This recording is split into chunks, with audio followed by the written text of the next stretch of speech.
Dylan Whyte goes on to say, it's just frustrating, really, because I've done more than enough to earn a title shot. I've been in the #1 position for 2 years, fought numerous titles, defended my WBC silver, defended my WBC #1 spot. Brazil is #4. He's done nothing. So why is he the mandatory? How can he be the mandatory? It's boxing. It's politics. A lot of things happen in boxing. You can't cry about it. You can only crack on and do the best you can.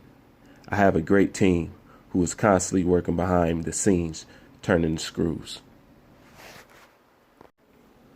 You know, it's a shame how it seems like boxers just got to take that kind of shit, or take that kind of treatment. Like, we know it's wrong. We know it should happen, but it doesn't happen. But who can they go to iron it out, to make sure that they get their just due when you're under these sanctioned bodies? You know, he's ranked #1. Brazil is #4. Yeah, he's the mandatory. And just like at the same time, Deontay Wilder has only had one mandatory fight so far. Just one time in his entire career.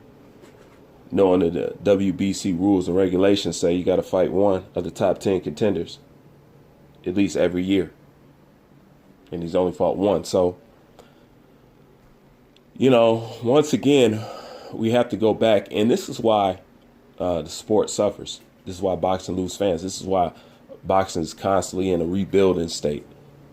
Because all this cheating and shit and trickery and refs and all this other crap, it turns fans off. You know, you don't get the fights you want to see, and then when you do get the fights you want to see, it's some bullshit in the game, or it's the referees, or it's the judges, or something like that.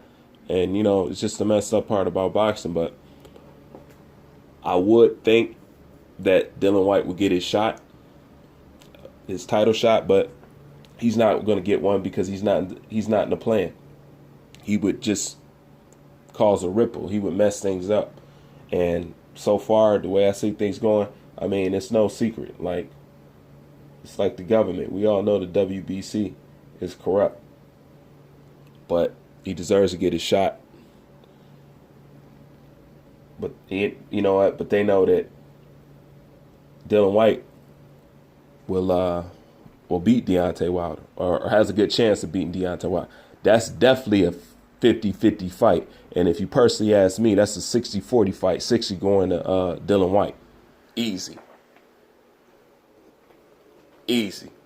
And then that'll just bring it on right round circle, and bring it on back and make it a British thing, you know, and have to end it like that.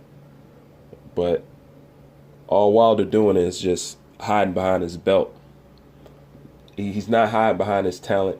He's known. I'll give Wilder this.